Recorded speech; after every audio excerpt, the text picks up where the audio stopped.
Can I ask, since you were dealing with, and you obviously your doctor was on it with all the stuff going on. So how was recovery after all of this? How was recovery for So, you? And how was adapting to your new little one? oh my goodness. So I think most providers are pretty on it about postpartum depression because the nurses that would come in and they were really on it. They were looking for that with me, but I just wasn't feeling the same way I was while I was pregnant. Like I was thinking, well, maybe it'll hit when I get home, or maybe it'll hit in the first week. And so I was thinking, okay. So I was bracing myself for what I thought was going to be a terrible time, and it didn't happen that way. um, for me, because I'd been through, I think maybe through all that during my pregnancy, and we knew what we were looking for. It just didn't happen the same way I planned really far ahead. One of the things that prenatal depression can do is make you very anxious, and we don't always separate that anxiety from planning because, at least for me, I'm the planner in my family. So dinner, clothes, all the things that we need to run as a household, I'm already planning. So I planned everything, and I had freezer meals, I had grocery lists, I had clothes up to 9 months that I had gotten. Nothing for a baby that was less than 3 months, though, because the baby was going to be big. In fact, my child was born at 35 weeks, and they were 5 pounds, 13 and a half ounces, and almost 20 inches long. So baby was like a full grown baby except skinny. So none of the preemie clothes that they were giving us were long enough, but 3 month clothes were just too big. So all those things that I had done to plan probably did help.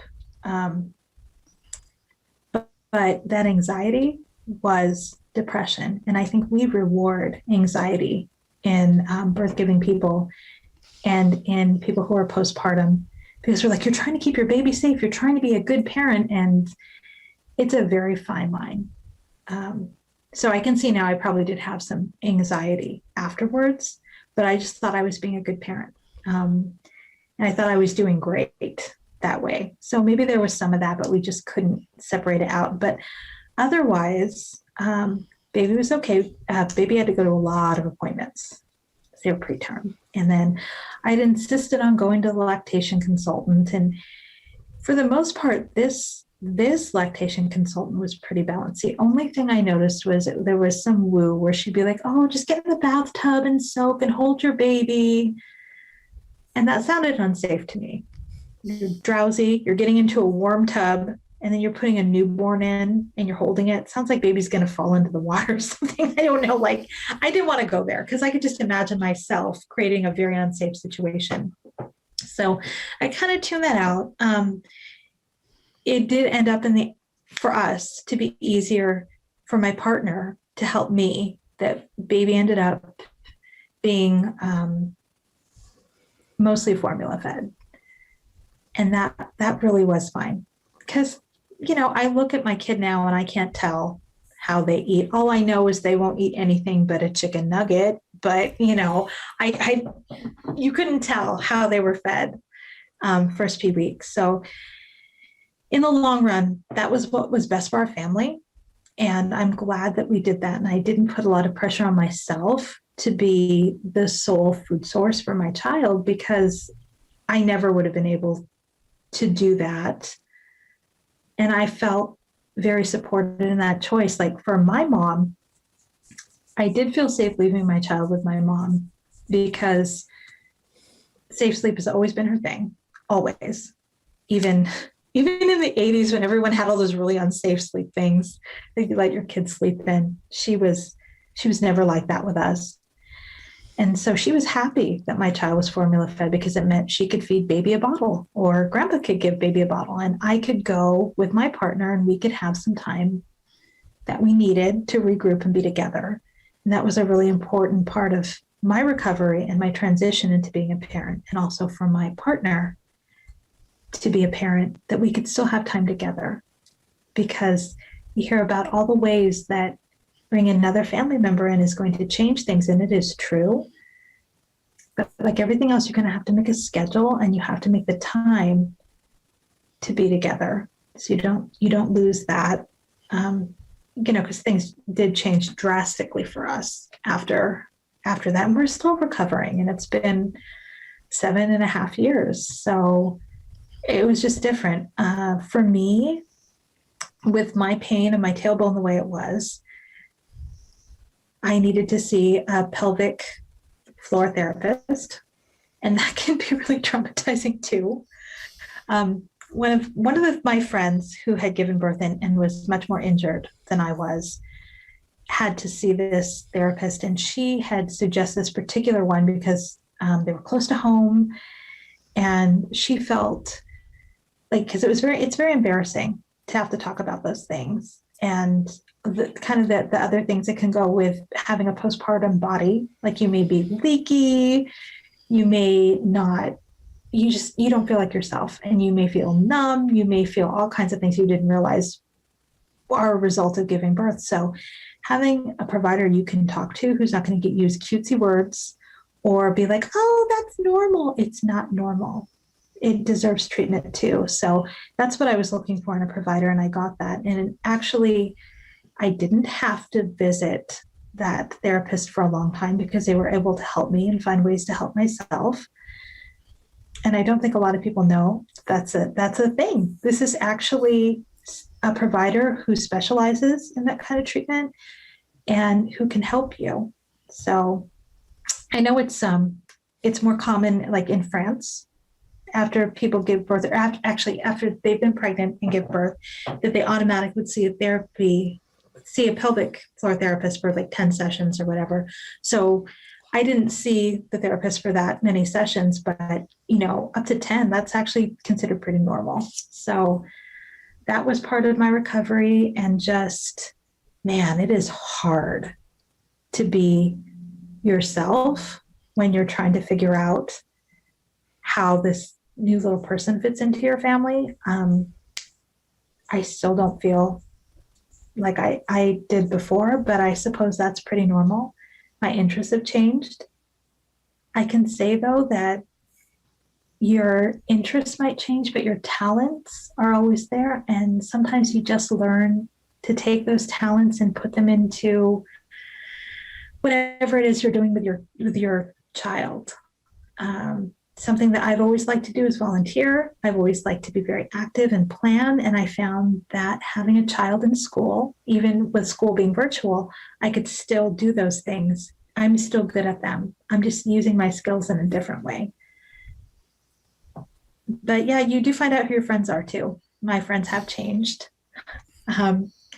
I remember a lot of my friends from before, because I did like to go on a lot of vacations. I did do a lot of things that took me out of the home, and I wasn't always with my partner. Like we definitely did things separately from each other. But those friends who are only there for the fun stuff, sometimes they go away, and that can be traumatic too, because you're not having the same fun times. But that's okay.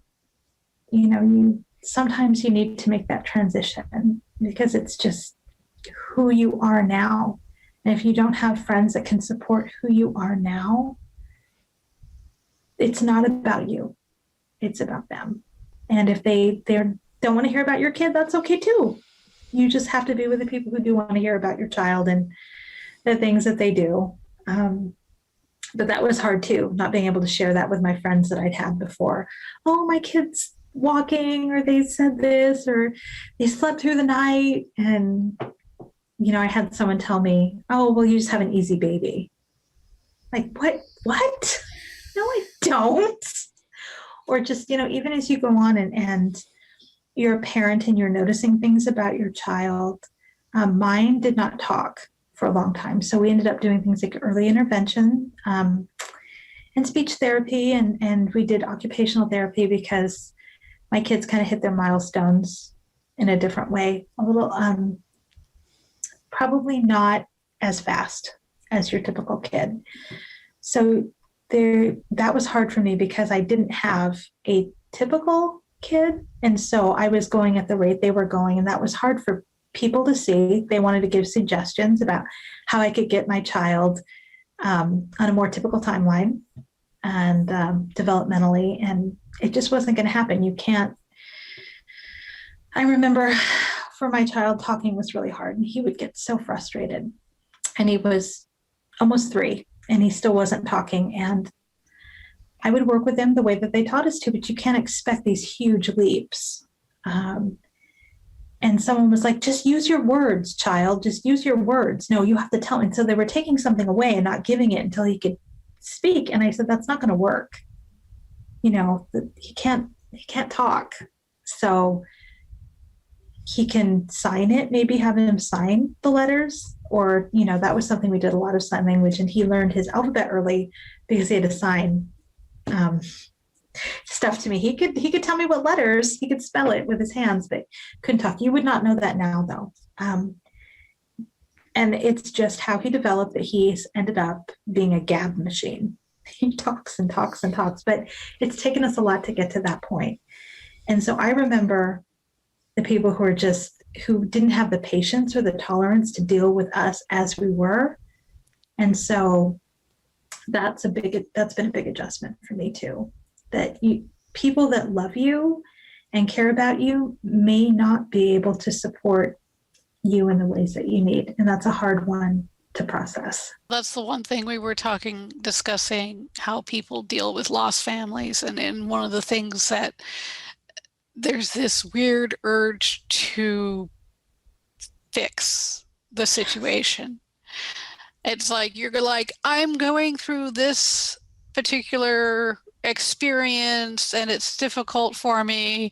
And they'll be like, oh, it'll be over soon, or look on the bright side, and you're like, I'm trying to share something with you, and I'd like you to actually, explore this with me. I don't want you to sit there and try to gloss over, fast forward, just, it's difficult. And special needs kids and special needs parents I found it difficult mostly because people are like, oh, my child is doing this. And I'm like, oh, well, my child's in therapy and they haven't managed to string a sentence together reliably for me. And it's very frustrating. And you're like, well, we're living 2 different experiences. And I don't know if anybody's interested enough to listen to my experience, because they just want to know, oh, how is your child doing? Oh, they want to know, how is your child doing? My child is doing X. Is your child doing X too? And it is like, if you say my child is not doing X, they look at you like, what do we have to talk about? It's like, I don't know. Exactly. And I was kind of caught with that when we were at the therapy center. We met a lot of really amazing families. And so that was my one little group of people, because all of our kids had something that they were trying to work through. They were trying to get to certain milestones and they just weren't there. So if my kid was screaming and had a tantrum, at the store or anywhere else, people want to tell you how to get that tantrum to stop.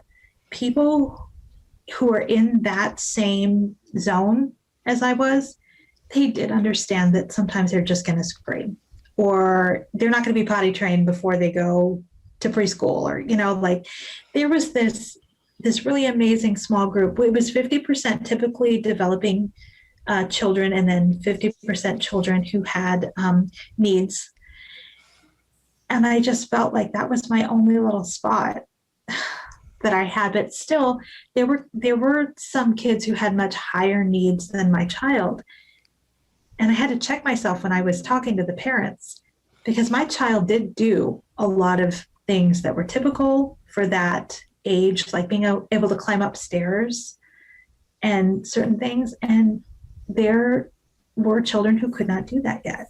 And I had to think really hard when I was talking to those parents, because that's not their experience. And for them, if they're getting their child out of leg braces to use the bathroom every time, and I'm complaining that my kid's throwing their diaper in the corner by themselves, that's not really thoughtful of me. No. They wish their kid was taking their own diaper off, even if it was not necessarily what you want to see in a child. Yeah. it I had kids who decided that, one, they didn't want to potty train, or they were not interested in potty training. It's one of those things. It's hard if this is something they have no interest in, to try to get them there. But then again, they decided that soiled diapers were not their thing either. So they get soiled, they take their diapers off, step out, walk around, and you're like, no, no, no, no, no. We can't have bare naked, less than clean bodies running around the house. And it's funny because that's exactly what my kid would, once he figured that out, but it was hard. And I think I lost a lot of people in my life about that time, where I started having a child who just had a different developmental timeline and different needs, and just the outbursts that he has, and just people don't understand that. And that was hard for me, because when I planned to have a child, I never planned in my head to have anything less than a typically developing kid. And so it was a lesson for me, because no one ever talks about that. Oh, I'm planning to have a child who's going to need certain therapies. I mean, we had people coming into the home a couple times a week, and that was hard too, because that's not what you're thinking. Your home is there's always people coming in. There were 2 therapists that came in, and they would work with him, and he would scream and he would yell, and it's not what he wanted. And then he'd also scream and yell when we were at the therapy center, because we did therapy about 3 times a week. And it's exhausting. And I think people forget too that when you have a child, that lasts forever, or it lasts for their lifetime. So if you have a 2-year-old or a 3-year-old who has needs, if you have a 4-year-old that has needs, you're still in that stage and could still use support. But people kind of think of it as newborn baby, and then kid hits 2, and they just, their tolerance for supporting someone is kind of done, and they're on to the next person who has a baby that they can just hold, and you need real help. Yeah, that is for sure.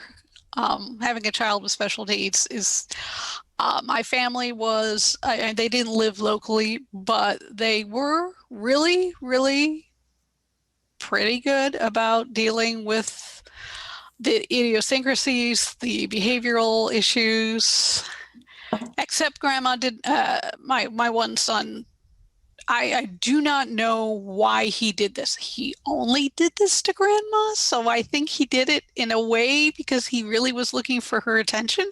He liked her very much. At one point, he was in the car seat. We were getting ready to leave and go home. And he said, "Grandma, get in." I was like, "No, we're not taking grandma home with us. That's very sweet, but you were not doing that." Yeah, he threw a toy directly at her face. I was like, "Oh my gosh." And she was like, she was not happy. She was not happy, and I don't blame her one bit. And I'm like, okay. You're like, "I'm so sorry. It's time for us to go now." I get that, because my child, with his outbursts and with the things that he did, even now, he still has some issues. My father is a veteran, and he has PTSD pretty bad, and that's a trigger for him. So it's been very hard, because he's like, "You need to get him to be quiet," and I'm like, "I can't do that. He can't be quiet, and he is done." So that's been hard, because I need to balance the needs of someone who's 3 years old or 4 years old or whatever, but also the needs of my family member who has a medical condition that my kid is triggering. That's been really hard too.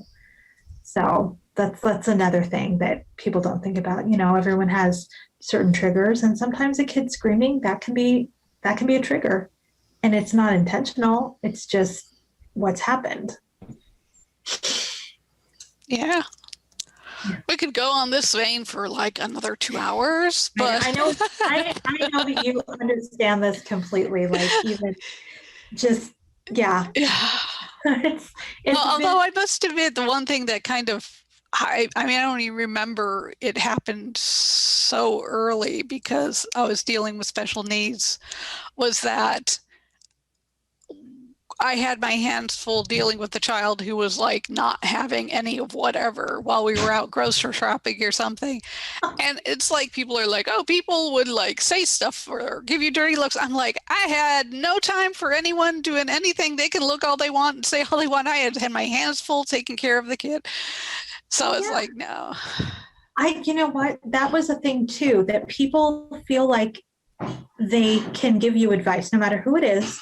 People want to give you advice if you're pregnant, if you're, just postpartum, or if you have a small child. People feel like it's their public property and that they have the right to comment on what you're doing or not doing, even if it's for the good of your child. I know I had a real problem after my kid was born because anytime I left the house, I was by myself.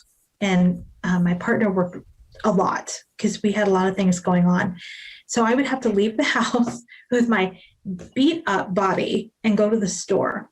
And I was thinking, I can't put him in the grocery cart, and I can't put the car seat in the grocery cart. So how do I do this? I'll have to baby wear, but it hurt.